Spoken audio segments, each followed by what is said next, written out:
Greetings. This is John Savers on World War II. My name is John Savers, and I'm your host. And I might say your embattled host. To be at one with this status, I have selected the clothing which I thought appropriate to my battle station here at Stalag 10, or Channel 10, as some people call it. And from this war ground, this compound, we will try to bring light on this particular issue.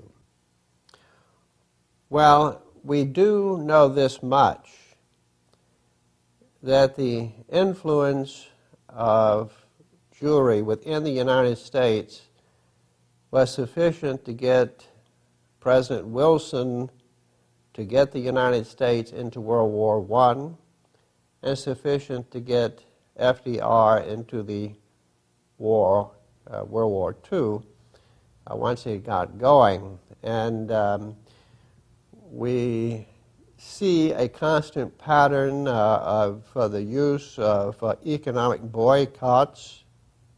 We see it right now used by the Jewish administration of Jorge W.R. Busto, and it is a pretty constant technique now.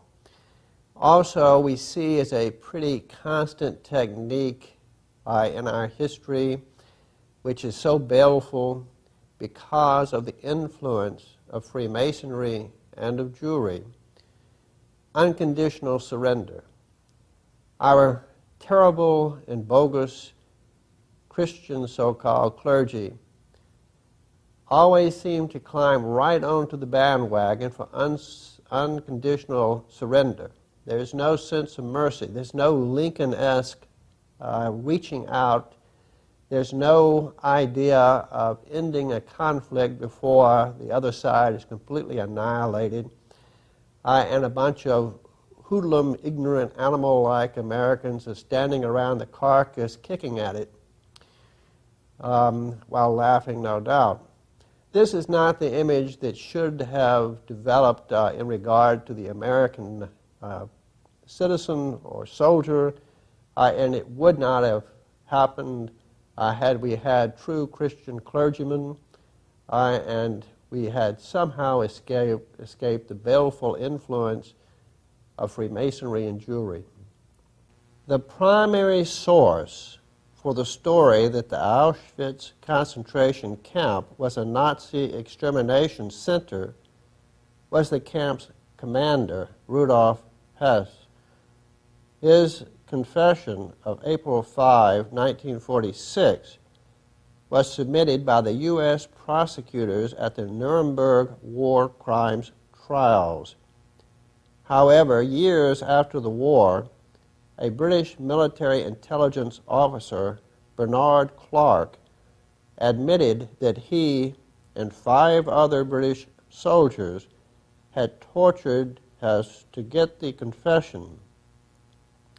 Hess himself said, "Certainly I signed a statement that I killed 2.5 million Jews. I could just as well have said that it was 5 million Jews." In Hess's confession, he also described another extermination camp known as Bolzak. The problem is this: no such camp ever existed, and such a camp is no longer mentioned in literature on the Holocaust.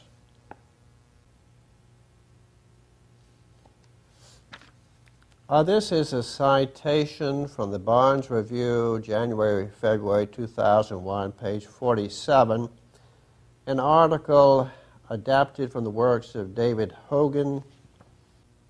Well, I bring this up because there are so many people who seem to think that the United States invariably acts in a very noble way, and this even after the revelations in regard to Cuba and the sort of concentration camp down there where people are held without charges for years and years and years, contrary to the traditions of the United States in regard to law. we are fearful that this is some sort of precedent, as it were, some device that's being tested on the population to see if we ourselves will accept and therefore eventually have imposed upon us the idea of incarceration without any specific charge being brought. Right now, somebody can be taken in by the federal police, the Fed cops, and sent around and around and around their various camps with nobody knowing exactly where the person is.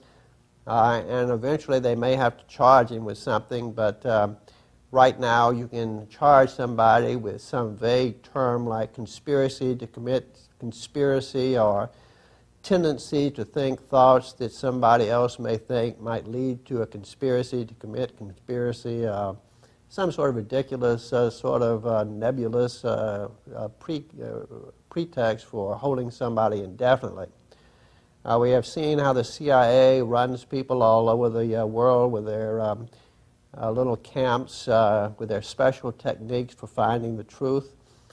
It does not bode well, but much of what we have today in terms of anti-Anglo-Saxon law originated at Nuremberg, and anyone who says that Nuremberg is a wonderful precedent for the world is really uninformed or evil. Let's go forward now. Edward L. Van Roden, an American who was one of 3 members of a commission appointed to investigate alleged war crimes at the Dachau concentration camp, has given a rather frightening description of the methods used during the war crimes trials to get Nazi war criminals to admit their deeds. In the Washington Daily News, January 9, 1949, and the British Sunday Pictorial, January 23, 1949, Van Roden described posturing as priest to hear confessions and give absolution, torture with burning matches driven under the prisoner's fingernails, knocking out of teeth and breaking jaws, solitary confinement and near starvation rations. The statements which were admitted as evidence were obtained from men who had first been kept in solitary confinement for 3, 4, and 5 months. The investigators would put a black hood over the accused's head and then punch him in the face with brass knuckles, kick him, and beat him with rubber hoses. All but 2 of the Germans in the 139 cases we investigated had been kicked in the testicles beyond repair. This was standard operating procedure with our American investigators. This is a citation, once again, from the Barnes Review, January-February 2001, pages 47 and 48, an article adapted from the works of David Hogan.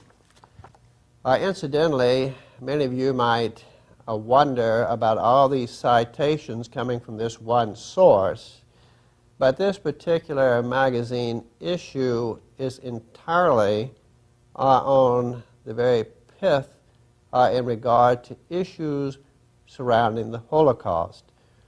Therefore, it has much material and constitutes a kind of digest of materials from other and most reliable sources.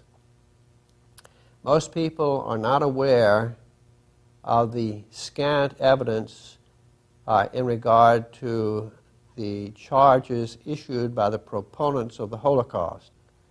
There is also evidence that the American investigators during the Dachau war crimes trials were somewhat biased and had their own agenda. The legal advisor to the court was Colonel A. H. Rosenfeld. The chief of the War Crimes Committee was Lieutenant Colonel Burton Ellis, His assistants were Raphael Shoemaker, Robert E. Burns, William Pearl, Morris Elowitz, Harry Thon, and a Mr. Kirschbaum. Of these individuals, all with the exception of Burns have identifiably Jewish names.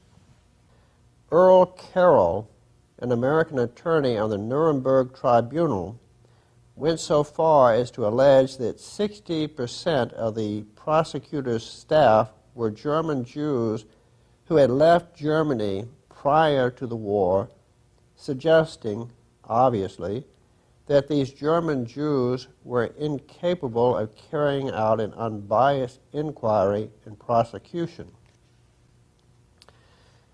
This is a citation, once again, from the Barnes Review, January-February 2001, page 49. Well, it would seem that the FDR, Truman administrations never had any kind of idea whatsoever of having justice prevail. The whole matter seems to have been to avenge the feelings of mistreatment by Jewry in regard to the Adolf Hitler regime, and to do so in an unmerciful, vicious kind of way. And there was no notion except perfunctory observance of what might be called usual Western judicial procedures. It was done, in other words, brutality and torture and revenge under the color of law. But let us now go to some of the scientific evidence that we have in regard to these camps, and we're going to first touch on an engineer who will take a look at certain aspects of this particular situation. We have touched on much of this information in the past, but as long as the exploiters continue to exploit, as long as evil enriches itself upon the victims, I feel that it warrants repetition. Let's do so. In March 1992, a prominent Austrian engineer made headlines when a report he had written about alleged German wartime gas chambers was made public. Walter Luftel concluded in his controversial report, Holocaust, Belief and Facts, that the well-known stories of mass extermination of Jews in gas chambers at the wartime camps of Auschwitz and Mauthausen are impossible for technical reasons and because they are incompatible with the observable laws of nature.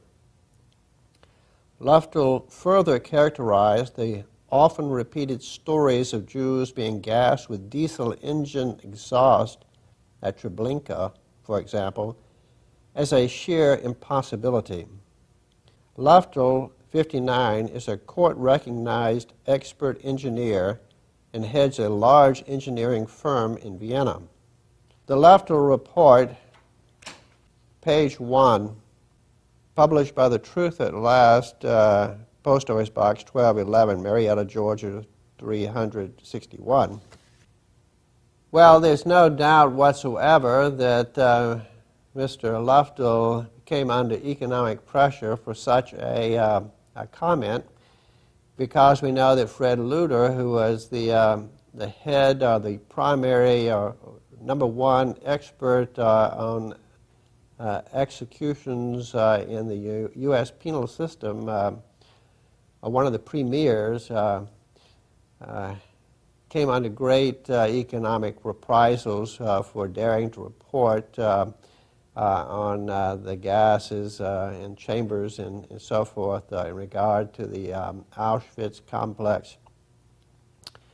So you have to be somebody who is fearless to do these kinds of things, given the establishment that we have and given the fecklessness, at the very least, in regard to Christian clergy. So, but let's go forth and look at some of the facts that he touches on. The author wishes to focus on the critical core of the Auschwitz myth, the technical possibilities of industrial mass killing with Zyklon B. If Zyklon B is unsuitable for use in deliberate genocidal extermination, then the entire Auschwitz extermination story falls apart. A chain is only as strong as its weakest link. According to the Holocaust literature, the victims were packed into the gas chambers and then poisoned with hydrogen cyanide, Prussian Blue, vapors from Zyklon B.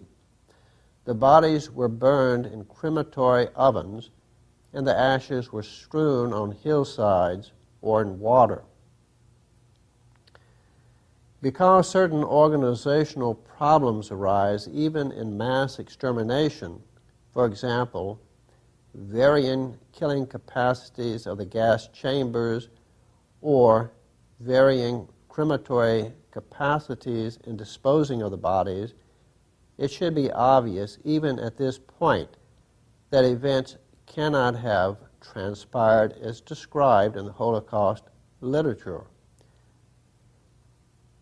We shall, nevertheless, limit our discussion to the essentials. What is Zyklon B?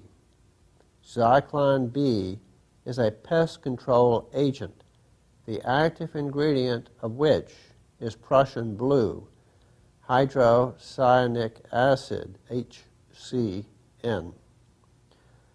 Hydrocyanic acid is a highly toxic, highly flammable liquid that vaporizes at 25.7 degrees Celsius. The vapors released upon evaporation are lighter than air, density 0.95.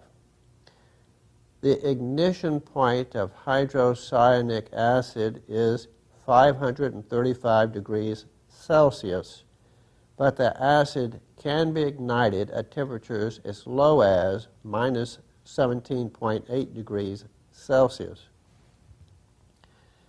The explosion point in air at 20 degrees Celsius ranges from 5.4 to 46.6% by volume percent, or between 60 and 520 grams per cubic meter, M3.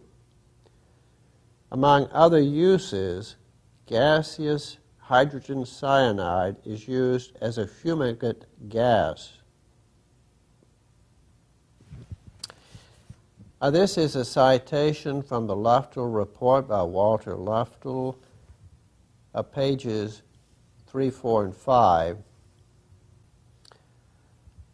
Well, it would seem to me that simply by its very nature, why it came into being, that the judgment would be first and foremost that this was meant to destroy some vermin of some sort. That is its reason to be. And the vermin typically is lice, or lice. And the problem here is in the clothing, also on the person, and also on the bunks and so forth to be found in the living quarters. And some effort has to be made to stop this, because this is a carrier of typhus, it is my understanding. And typhus is the great threat to life, one of the great threats to life, and concentrations of people under less than ideal hygienic conditions. But let's go on. What is the effect of hydrogen cyanide gas on human beings? 10 milliliters per cubic meter is harmless over an 8-hour exposure. 90 milliliters per cubic meter is dangerous or fatal upon protracted exposure. 80 to 270 milliliters per cubic meter is rapidly fatal. Alcohol, even if consumed in only small quantities prior to exposure, dangerously enhances the effects of cyanide gas. For safe handling, hydrocyanic acid is absorbed in diatomite following the admixture of an irritant for safety purposes and is stored and transported in airtight metal cans. The product is generally used within 3 months. Because the Zyklon B manufacturing facilities were totally destroyed in bombing attacks in early 1944, gassings with Zyklon B could not have taken place after the summer of 1944. Again, this is a citation from the Luftel report by Walter Luftel, pages 5 and 6. Well, here we get some important information. We do see the potential for using this against its obvious purpose, that is, against humans. It would take much more than one would normally utilize for vermin, and it would take much more care. However, as we see here, with the factories bombed in 1944, it would seem to have been interdicted. There is no statement here about the quantities which had been put aside in storage, so to speak, stockpiled.